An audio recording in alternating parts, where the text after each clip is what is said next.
Future scientific studies यहाँ एक अध्ययन के बारे में बताया गया है जो कि नेगेटिव यादों को कमजोर करने के लिए एक नवीनतम स्लीप आधारित तकनीक का प्रदर्शन करता है। यह अध्ययन हाल ही में proceedings of the national academy of sciences में प्रकाशित हुआ था। शोधकर्ताओं ने बताया कि नींद के दौरान नई सकारात्मक यादों को पुनः सक्रिय करके नेगेटिव यादों की पुनरावृत्ति को कैसे कमजोर किया जा सकता है। इस तकनीक को टारगेटेड मेमोरी रीएक्टिवेशन कहा जाता है, जो न केवल नकारात्मक यादों की तीव्रता को कम करता है बल्कि सकारात्मक यादों की अनैच्छिक पुनरावृत्ति को भी बढ़ाता है। इस प्रक्रिया के बाद नींद के बाद प्रतिभागियों की सकारात्मक भावनात्मक न्यायिकता में भी सुधार हुआ।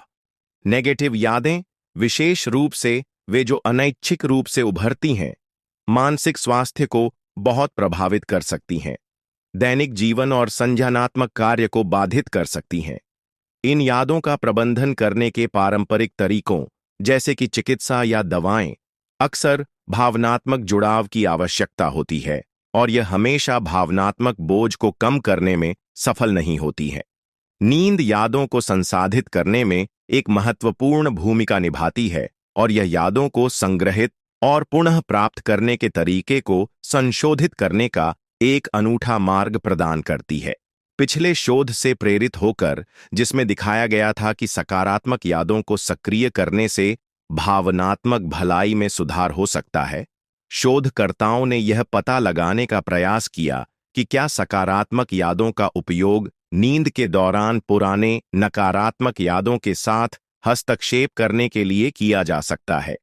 इस अध्ययन में 33 प्रतिभागियों को शामिल किया गया, जो मुख्य रूप से कॉलेज के विद्यार्थी थे, जो एक बहुदिनीय प्रायोगिक प्रक्रिया से गुजरे। प्रतिभागियों ने भावनात्मक रूप से नकारात्मक छवियों के साथ यादृच्छिक बोले गए शब्दों के बीच संघटन बनाए। दूसरी शाम को प्रतिभागियों ने पहले से उपयोग किए गए शब्दों के एक उपसमुच्चय और भावनात्मक रूप से सकारात्मक छवियों के बीच नए संघटन सीखे, जो हस्तक्षेप करने वाली सकारात्मक यादें बनाईं। इसके बाद शोधकर्ताओं ने नींद के दौरान लक्षित यादों को पुनः सक्रिय किया। इस तकनीक में नींद के गैर तेज आंख गति चरण के दौरान प्रतिभागियों को ऑडियो संकेत, बोले गए शब्द बजाना शामिल था। शोधकर्ताओं ने इलेक्ट्रोएन्सेफलोग्राफी का उपयोग करके प्रतिभागियों की मस्तिष्क गतिविधि की निगरानी की, जो मस्तिष्क में विद्युत संकेतों को ट्रैक करता है। इससे उन्हें यह सुनिश्चित करने की अनुमति मिली कि प्रतिभागी यादों की पुनः सक्रियता के लिए सही नींद चरण में बने रहे। ऑडियो संकेत कम आवाज पर प्रस्तुत किए गए ताकि प्रतिभागियों को बिना जगाए स्मृति पुनः आह्वान को सूक्ष्म रूप से ट्रिगर किया जा सके।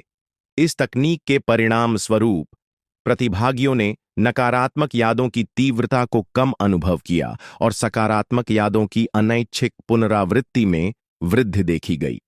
इन निष्कर्षों से पता चलता है कि नींद के दौरान यादों में हस्तक्षेप से आघात और भावनात्मक तनाव के लिए नवाचारी उपचार का मार्ग प्रशस्त हो सकता है।